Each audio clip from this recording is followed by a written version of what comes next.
बिस्मिल्लाहिर्रहमानिर्रहीम। अस्सलाम वालेकुम नादरीन, आप यूट्यूब चैनल देख रहे हैं। मैं इमरान खान हूँ। लगातार पेट्रोलियम मसनूआत की कीमतें बढ़ रही हैं, तो सबसे पहले वहीं से आगाज़ कर लेते हैं। मुझे ऐसा लगता था 2 रुपये बढ़ाएंगे, 1 रुपये बढ़ाएंगे रोज़ाना की बुनियाद पे, और उससे ये बयानियाँ कायम करेंगे जनाब 1 रुपया बढ़ी है, 2 रुपये बढ़ी है, तो लोग एहतजाज नहीं करेंगे, लोग शोर नहीं बचाएंगे। लेकिन बदकिस्मती ये है कि जितनी कीमत महीनों के बाद बढ़ा करती थी वो रोज़ाना बढ़ना शुरू हो गई है। यानी इस वक्त की जो सिचुएशन है वो मैं आपके सामने अगर रखूं कि जो पेट्रोलियम मसनूआत के साथ हुआ गुज़िश्ता चंद दिनों में, ये 4 दिनों की कहानी है, इससे लंबी नहीं है। यहाँ जो डीजल की कीमत बढ़ी है वो 57 रुपये है 4 दिनों में, और जो पेट्रोल की कीमत बढ़ी है वो 22 रुपये है। यानी आप ये समझ लें कि 5 रुपये के करीब ये रोज़ाना पेट्रोल की कीमत बढ़ा देते हैं। ऑलमोस्ट एवरेज 4-5 रुपये रोज़ाना ये कीमत बढ़ा देते हैं पेट्रोल की, जबकि जो डीजल की कीमत रोज़ाना बढ़ा देते हैं वो 10 रुपये से भी ज़्यादा 11-12 रुपये बढ़ा देते हैं। तो इतनी तेज़ी से ये पेट्रोलियम मसनूआत की कीमतें बढ़ा रहे हैं। आलमी मंडी में जो तेल की कीमतें हैं वो इतनी तेज़ी से नहीं बढ़ रही जितनी तेज़ी से पाकिस्तान में बढ़ रही हैं। और एक बात याद रखिएगा कि आलमी मंडी में जब तेल की कीमत बढ़ती है ना, तो उसके असरात किसी भी मुल्क में 1.5 महीने 2 महीने के बाद आते हैं। लोगों को जो तेल आप दे रहे हैं वो तो आपने आज से 2 माह पहले ख़रीदा था, और तब तो तेल बहुत सस्ता था, तो फिर आप लोगों को इतना महंगा तेल क्यों दे रहे हैं? यानी ऐसा तो नहीं होता ना कि सऊदी अरब से डायरेक्ट एक नलका लगा हुआ है पाकिस्तान में, जैसे ही वहाँ पे कीमत बढ़ेगी तो हमारे पेट्रोल पंप के ऊपर पेट्रोल अचानक से महंगा हो जाएगा। ऐसा तो नहीं होता। तो जब कीमतों के बढ़ाने का इम्पैक्ट आता है तो ये फौरी तौर पे बढ़ा देते, जब कम करने का आता है तो ये बहुत स्लो 1.5-2 महीने इंतजार करके कम करते हैं। वहां पे कम नहीं करते। एक्चुअली ये अवाम की जेब से माफियात और हुकूमत मिलकर पैसा नचोड़ रहे हैं, और इन्होंने इसको एक तरीका वारदात बना लिया है कि लोगों को लूटो। लेकिन सऊदी अरब ने $11 फी बैरल के हिसाब से पाकिस्तान को कम कीमत में पेट्रोल दिया है, दीगर ममालिक को भी दिया है, लेकिन पाकिस्तान को खसूसी रियायत दी है सऊदी अरब ने, जहां से हम ज्यादा तेल लेते हैं। लेकिन आपको हुकूमत ये बताएगी नहीं। चले एक चैलेंज करते हैं हुकूमत को कि हुकूमत वो असली बिल पेश करे कौम के सामने जो इन्होंने अदायगियां की हैं उन ममालिक को जिनसे ये तेल खरीदते हैं। अब अगर वो आप अदायगियां देख लेंगे तो आपको आइडिया हो जाएगा कि किस तरह आपको लूटा गया है। ये लेवी वाला, टैक्सेस वाला तो और कहानी है ना। इनको तेल इंतहाई सस्ता मिल रहा है, उस पैसे का हिसाब भी ये नहीं दे रहे। आसिम मुनीर साहब ने और शहबाज शरीफ ने अपने ताल्लुकात से फायदा उठाते हुए जो तेल सस्ता लिया अरब ममालिक से, वो तेल महंगे से भी महंगा बेचा पाकिस्तान में। इंडिया में इतनी कीमत नहीं बढ़ती है। अफगानिस्तान को आप देख लेना, अफगानिस्तान के पास कोई बंदरगाह नहीं है, यानी उनको समंदर लगता ही नहीं है, तो वो तेल कहां से लेकर आएंगे? उनको बेचारों को लंबा ज़मीनी रास्ता तय करना पड़ता है। फिर अफगानिस्तान में ऑयल रिफाइनरीज भी नहीं है, वो भी उनको इजाफी खर्चा पड़ता है। ना वहां पे बंदरगाह है, ना वहां पे ऑयल रिफाइनरीज हैं, इसके बावजूद वो तेल पाकिस्तान की निस्बत सस्ता दे रहे हैं। कैसे दे रहे हैं? देखिए, तेल की कीमत मुकर्रर करने का जो फॉर्मूला है ना, वहां पाकिस्तान डंडी मार रहा है। दुनिया से सस्ता तेल खरीद के हम ये बताते भी नहीं है, हमारी हुकूमत ये बताती भी नहीं है पब्लिक को, एस्टेब्लिशमेंट भी ये पब्लिक को नहीं बताती कि हमने वहां से तेल कितने का लिया। और तेल सस्ता लेके उसके ऊपर मजीद रियायत लेके ये पाकिस्तान में इंतहाई महंगा बेचते हैं, पाकिस्तानियों की खाल उतार रहे हैं। और मैं हैरान होता हूं कि महीनों के बाद जब पेट्रोल की कीमत 1-2 रुपए बढ़ती थी ना, तो उस दौर में जो लोग नाच नाच के घुंघरू तोड़ देते थे, जो लोग तत्ते तवे पे बैठ के उछलते थे, वो लोग जिनके घरों में मातम बिछ जाता था, वो लोग आज रोजाना तेल की कीमत बढ़ती है, और इतनी बढ़ती है कि उस दौर में, इमरान खान के दौर में, वो 2-2 महीने में इतनी कीमत नहीं बढ़ती थी, आज रोजाना उतनी बढ़ती है, और उनके मुंह से एक लफ्ज भी नहीं निकलता। बहाना क्या है जी? जंग हो रही है। हालांकि इस वक्त का जो डाटा है वो मैं आपको बता देता हूं कि आज भी आलमी मंडी में पेट्रोलियम मसनूआत की कीमतें वहां नहीं पहुंची जहां इमरान खान साहब के दौरे हुकूमत में पहुंच गई थी। यानी इमरान खान उस वक्त भी आज से महंगा पेट्रोल खरीदकर 150 रुपए लीटर में पाकिस्तानियों को दे रहा था। और आज कीमत क्या है ये देख लीजिए आप। मैं आपके सामने रख देता हूं कीमत। जो पेट्रोल है उसकी कीमत है 331 रुपए से जायद, जबकि डीजल है उसकी कीमत है लगभग 379 रुपए। ये जनाब किया गया है इमरान खान साहब को निकालने के बाद। इसका शुक्रिया आपने अदा करना है जनरल बाजवा का और जनरल आसिम मुनीर का।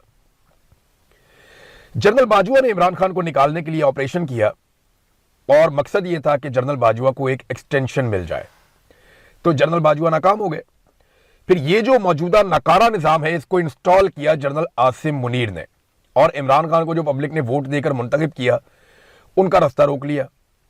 तो दोनों बराबर के जिम्मेदार हैं और इन दोनों की जिम्मेदारी है, ये हुक्मरान जो भी करेंगे इसकी जिम्मेदारी आसिम मुनीर साहब पे जरूर आएगी, वो इससे बरी जिम्मा नहीं हो सकते।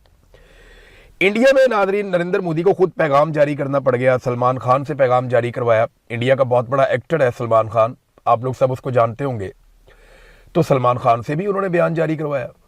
नरेंद्र मोदी ने खुद भी बयान जारी किया, यानी काकरोच भारी पड़ गए मोदी जी को। यानी वो मोदी जो पिछले 12-14 साल में इसको कोई नहीं हिला सका, उस मोदी को काकरोचों ने काबू कर लिया और नरेंद्र मोदी को बाकायदा खुद स्टेटमेंट जारी करना पड़ गया। उसने कहा जनाब के पेपर लीक का मामला बड़ा स्कैंडल है, लाखों तलबा का मसला है और मैं इसके ऊपर इंक्वायरी भी करवा रहा हूं, हम ये भी कर रहे हैं, हम पीछे नहीं हटेंगे। तो लाखों नौजवानों का ये था वो था, वो बेचारा मोदी उसको समझ भी नहीं आ रही बात करनी क्या है। और अब वो बैठ के सर जोड़ के इसके ऊपर कोई फैसला करना चाहते हैं, जबकि नौजवान पीछे हटने को तैयार नहीं है, वो आगे ही बढ़ते चले जा रहे हैं, आगे ही बढ़ते चले जा रहे हैं। अब प्रियंका गांधी है, ये अपोजिशन है, वहां पे राहुल गांधी अपोजिशन लीडर है, प्रियंका गांधी ये गांधी खानदान है, तो ये है तो खानदानी लोग हैं, पुराने सियासत के अंदर है और मरूसियत चल रही है इनमें, लेकिन सियासत बड़ी तगड़ी करते हैं ये लोग। प्रियंका गांधी को गोदी मीडिया पड़ गया और उन्होंने कहा प्रियंका गांधी को जनाब आपने ये क्यों नहीं किया, वो उसने कहा जी बात सुने मेरी, आपने वजीर आजम से सवाल किया, आपने वजीर तालीम से सवाल किया कि वो इस्तीफा क्यों नहीं दे रहे, आपने अमित शाह से जो वजीर दाखिला है आपने उससे सवाल किया कि ये नौजवानों को मार कुट के अस्पतालों में क्यों पहुंचा दिया आपने, बच्चों को वो लोग मार रहे हैं, उनसे आप सवाल नहीं करते। तो जब आप उनसे सवाल करेंगे ना तो फिर आप मेरे से सवाल कीजिएगा, मैं भी आपको जवाब दूंगी।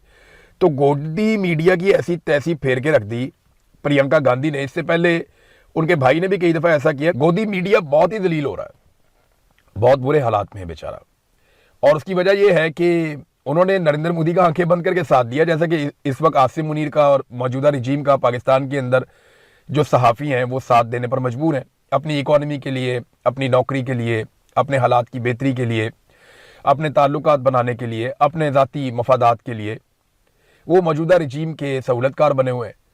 तो पाकिस्तान में भी मीडिया के साथ यही होगा। याद रखिएगा, जब भी कभी पाकिस्तानी निकलेंगे ना तो मीडिया जब उनके बीच में जाएगा तो वो पाकिस्तानी उनको बताएंगे कि तुम लोगों ने हमारे साथ क्या किया, हमारी लाशों तक का तुमने मजाक उड़ाया। अब ये इंडिया के अंदर वो जेंसी निकलती है और उनको 4 डंडे पड़ते हैं या उनको मारा जाता है या आंसू गैस के शेल फेंके जाते हैं, तो पाकिस्तान में जो हमारे टाउट्स हैं वो सीना को भी करते हैं। इनकी दूर की नज़र बहुत तेज़ है, इंडिया में इनको सब नजर आता है, लेकिन पाकिस्तान में इस्लामाबाद में जब नौजवानों पे गोली चलाई जाती है, कश्मीर में गोली चलाई जाती है, मुरीदके में गोली चलाई जाती है, बार बार गोली चलाई जाती है, 9 मई को गोली चलाई जाती है, तो इनकी करीब की नज़र बेशर्मों की कमज़ोर है। इन्हें पाकिस्तान में दिखाई नहीं देता कि यहाँ पे लोग मर रहे हैं। तो इंडिया में इनको जमहूरियत चाहिए, पाकिस्तान में नहीं चाहिए। इंडिया में इनको इंसाफ चाहिए, पाकिस्तान में नहीं चाहिए। इंडिया में इनको अच्छाई चाहिए, पाकिस्तान में नहीं चाहिए। इंडियन नौजवानों के लिए इनको इंसाफ चाहिए, पाकिस्तानी नौजवानों के लिए इनको इंसाफ नहीं चाहिए। क्या ये इंडिया में रहना चाहते हैं? क्या ये इंडिया का भला चाहते हैं? क्या ये लोग पाकिस्तानी और पाकिस्तान के वफादार नहीं है? तो पाकिस्तानियों के लिए हुकूक मांगने चाहिए, ना कि इंडिया के लिए हुकूक मांगने चाहिए। अब भारत में उनके एक्टर्स भी गिरफ्तार हो रहे हैं। यानी एक और इंटरेस्टिंग बात बताऊं, पाकिस्तान में ना जो बेचारा थोड़ा सा आगे निकल जाता है ना जिंदगी में, वो डर जाता है कि पता नहीं मिलिट्री एस्टेब्लिशमेंट नाराज हो जाएगी तो मेरे साथ ये कर देगी, वो कर देगी, हुकूमत नाराज हो जाएगी तो मुझे घर भेज दिया जाएगा, मेरा काम, मेरा रोजगार छीन लिया जाएगा। अल्लाह रब्बुल इज्जत है रोजगार देने वाला, और हम मुसलमानों का तो ये अकीदा भी है। लेकिन पाकिस्तान में बेशुमार एक्टर्स हमें मिलते हैं, वो आहिस्ता आवाज में कहते हैं जनाब हम ना पाकिस्तानियों के साथ खड़े हैं, फौज बड़ी ज्यादती कर रही है, मिलिट्री एस्टेब्लिशमेंट बहुत जुल्म कर रही है, लेकिन हम बोल नहीं सकते। हम बोलेंगे हमारा नुकसान हो जाएगा। आप समझते हैं इस बात को? ये भरोसा नहीं है अपने रब पे उनको। अब इंडिया के अंदर जो अदाकार हैं उनको भरोसा है, वो ये मान के चलते हैं कि उनके फैसले जो है वो जमीनी खुदा नहीं कर सकते। वो आ रहे हैं, उनके एक्टर्स भी आ रहे हैं मैदान के अंदर, उनके हीरो हीरोइन भी आ रहे हैं मैदान के अंदर, वो वहां पे खड़े होकर एहतजाज भी कर रहे हैं, उनमें कुछ लोग गिरफ्तार भी हुए। अभी इंडिया में एक फिल्म आई थी धुरंधर, उसकी जो एक्ट्रेस है वो भी गिरफ्तार हुई है, उसके मनाजिर भी आए। तो लगातार एक्टर्स आ रहे हैं, गिरफ्तारियां दे रहे हैं और अच्छे नंबर एक्टर्स आ रहे हैं। सलमान खान से एक बयान दिलवाया गया, इसी सिलसिले में अपील करवाई गई उनसे कि जनाब मोदी जी ने एक्शन ले लिया है तो नौजवान अपने घरों को जाएं, फिक्र करें अपनी। और सोनम को उन्होंने कहा कि भूख हड़ताल खत्म कर दो, मैं खाने के लिए कुछ भेज देता हूं। तो सलमान खान को इस्तेमाल किया गया नरेंद्र मोदी की सरकार की जानिब से। कुछ लोग कंप्रोमाइज भी होते हैं, लेकिन बहुत सारे लोग जिनकी बड़ी इज्जत में इजाफा होगा नौजवानों की नज़र में, इंडियंस की नज़र में, और उन्होंने पढ़े लिखे होने का सबूत दिया, उन्होंने जिम्मेदार शहरी होने का सबूत दिया, और वो नौजवानों के साथ खड़े हुए उस वक्त जब नौजवान अपने हक के लिए खड़े थे। नाज़रीन, अब आज एक और बड़ा इंपॉर्टेंट इशू है और ये बहुत ही अहम है, इसको जरा आपको समझना पड़ेगा। बलूचिस्तान में एक इंतहाई मुअज़्ज़िज़ जज साहब का कत्ल हुआ, उन्हें शहीद कर दिया गया उनके सिक्योरिटी गार्ड के साथ। जज साहब का नाम है अब्दुल हकीम काकड़। जो मारंग बलोच की बहन है ना, उन्होंने इनके बारे में बड़ी डिटेल से एक ट्वीट भी लिखा, एक उन्होंने बाकायदा स्टेटमेंट दिया इनके बारे में बड़ी तफसील में, नादिया बलोच साहबा ने। और कुछ लोग हैं उन्होंने भी इनके बारे में बताया। बलूचिस्तान में जो जर्नलिस्ट हैं वो भी इनके बारे में लिख रहे हैं कि जो अब्दुल हकीम काकड़ साहब थे सेशन जज, ये इंतहाई बहादुर, निडर और इंसाफ पसंद जज थे। इन्होंने कभी जुल्म और ज्यादती का साथ नहीं दिया। मिलिट्री एस्टेब्लिशमेंट ने जितना मर्जी दबाव डाला, हुकूमत की तरफ से जितना भी दबाव आया, इन्होंने हमेशा अपनी अदालत में इंसाफ किया और ये बरमला कहते रहे कि मैं इंसाफ ही करूंगा। तो ऐसे जजेस जो है वो ठंडी हवा का झोंका होते हैं। जज साहब के जराइम बहुत बड़े बड़े थे। जज साहब ने मारंग बलोच को और उनके साथियों को, गुलजादी बलोच वगैरह को, इन्होंने 3 मुकदमात में उन्हें जमानतें दी हैं जज साहब ने। इसके अलावा बीबर्क बलोच को एक मुकदमे में बरी भी किया है। तो इनके सामने जब भी मामला आते थे, ये हकायक देखते थे, ये नहीं देखते थे इसके पीछे कौन है, दबाव कौन डाल रहा है। जितना मर्जी दबाव डालो, जज साहब इंसाफ के साथ फैसला करते थे और एक इंसाफ पसंद जज की आवाज बंद कर दी गई। एक ऐसा जज कत्ल हुआ जो इंसाफ करता था बलूचिस्तान में, और पाकिस्तान का एक ऐसा बेटा था जिस पे पाकिस्तानी फख्र कर सकते हैं। तो ये एक इंतहाई शौक का दिन है। बलूचिस्तान की अदलिया को इस पे एक्शन लेना चाहिए, इस पे नोटिस लेना चाहिए, इस पे तमाम बलूचिस्तान के वकला को आवाज उठानी चाहिए। अगर इस तरह के जजेस को मार दिया जाएगा, कत्ल कर दिया जाएगा, नामालूम अफराद आएंगे, उन पे गोली चलाएंगे, उनको मार देंगे, तो फिर बलूचिस्तान में इंसाफ कौन करेगा? फिर तो सारे कंप्रोमाइज्ड लोग रह जाएंगे, वो कंप्रोमाइज करते जाएंगे और आपको कभी इंसाफ नहीं मिलेगा। लिहाजा बलूचिस्तान के लोगों को सेशन जज अब्दुल हकीम काकड़ शहीद के लिए खड़े होना चाहिए और इनके नाम को जिंदा रखना चाहिए और जोर लगाना चाहिए इस बारे में कि इंसाफ हो। नाज़रीन, इंसाफ की हालत यह है कि इमरान खान का बेटा, इमरान खान कोई ऐसे गैर मकबूल आदमी तो नहीं है ना, कोई ऐसा बंदा तो नहीं है कि जिससे दुनिया नहीं जानती, उसके बारे में किसी को नहीं पता। पाकिस्तान का सबसे मकबूल आदमी है। अगर पूरी दुनिया में कहीं भी आप जाते हैं तो लोग इमरान खान को जानते हैं, आसिम मुनीर को नहीं जानते, शहबाज शरीफ को नहीं जानते, उन्हें पता ही नहीं है कौन लोग हैं, और किसी को भी नहीं जानते। लोग इमरान खान को जानते हैं। इमरान खान के बेटे ने एक दफ़ा फिर अपील की है और उसने कहा जी मैं अपने बाप से बात करना चाहता हूं, मैं उसको बहुत मिस कर रहा हूं। और आलमी बरादरी से उसने अपील की कि आलमी बरादरी इस नाइंसाफ़ी से नजरें ना चुराए। नाइंसाफ़ी के सामने खामोशी सिर्फ नाइंसाफ़ी को तकवीयत देती है। बड़ा लंबा चौड़ा बयान उन्होंने दिया है। एक दफ़ा फिर आलमी बरादरी से अपील की है कि इमरान खान के साथ जुल्म और ज्यादती हो रही है, इस मामले में इंसाफ करवाया जाए और आलमी बरादरी अपना असर रसूख इस्तेमाल करे। लेकिन इस वक्त जिनकी हुकूमत है ना, ये हमेशा हुकूमत में नहीं रहे, ये रिसीविंग एंड पे भी थे।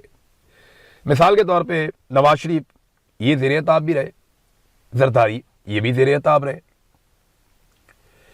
ANP ये भी ज़ेरे ताब रही। फजल रहमान के अलावा हर आदमी ज़ेरे ताब रहा मादी में।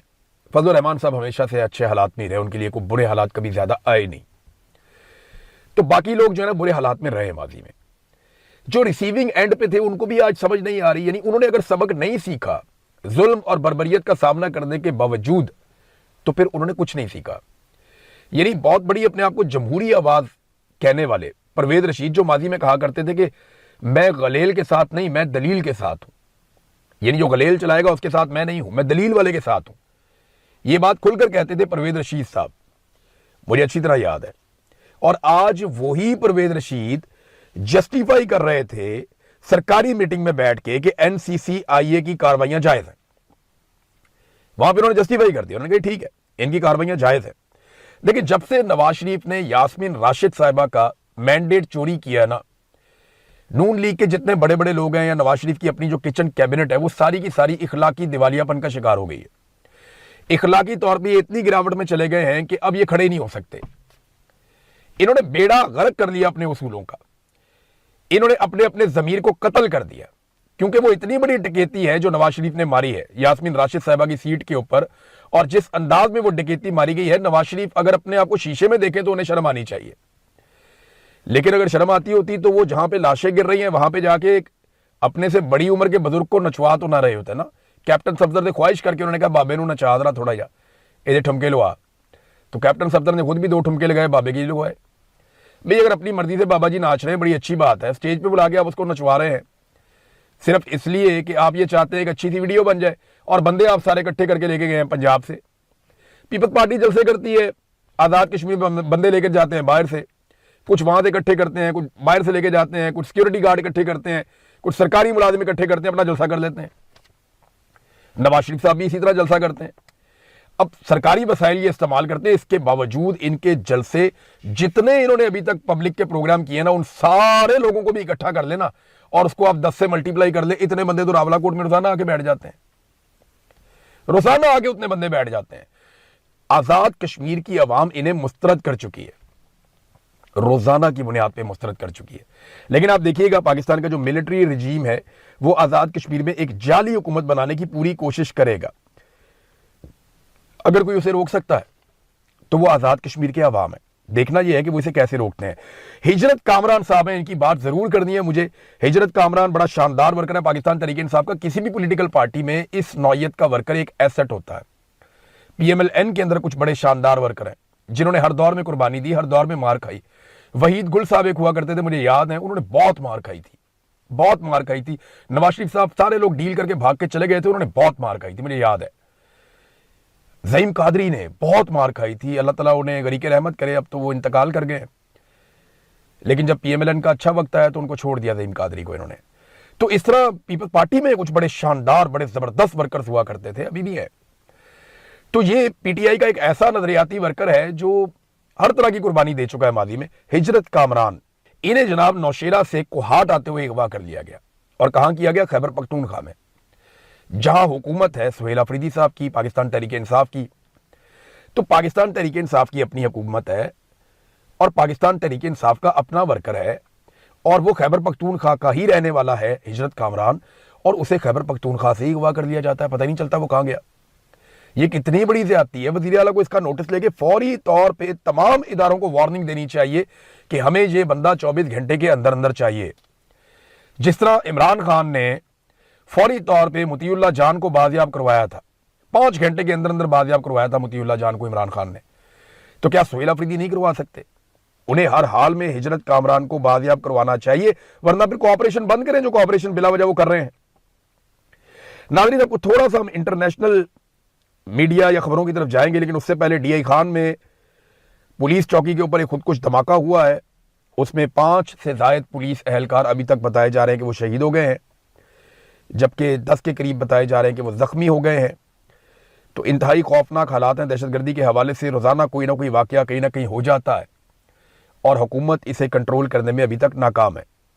अब आ जाए आखिरी खबर की तरफ कि अमरीकी तर्जुमान ने भी ये कह दिया है, वाइट हाउस की जो बात डोनाल्ड ट्रंप ने कही थी कि सऊदी अरब को अब्राहम अकॉर्ड पे दस्तखत करने पड़ेंगे, जबकि जो असल मुआहदा हुआ था ना पिछले साल जब ये बातचीत शुरू हुई थी, अक्टूबर 2025 में गालिबन ये मामला शुरू हुआ था। अमेरिका और सऊदी अरब के बीच में जो एक डील हो रही है, न्यूक्लियर डील, ये कोई एटम बम बनाने वाली डील नहीं है।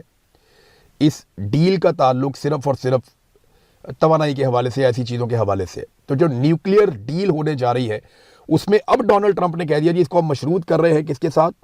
इसको मशरूत कर रहे हैं कि सऊदी अरब अब्राहम अकॉर्ड के ऊपर दस्तखत कर दे, इसके साथ हम इसको मशरूत करने जा रहे हैं। तो सऊदी अरब पे दबाव है, सऊदी अरब के जवाब का हम इंतजार करेंगे। तो अब तक के लिए इतना ही। अपना ख्याल रखिएगा, अपने चैनल का भी। अल्लाह हाफिज़।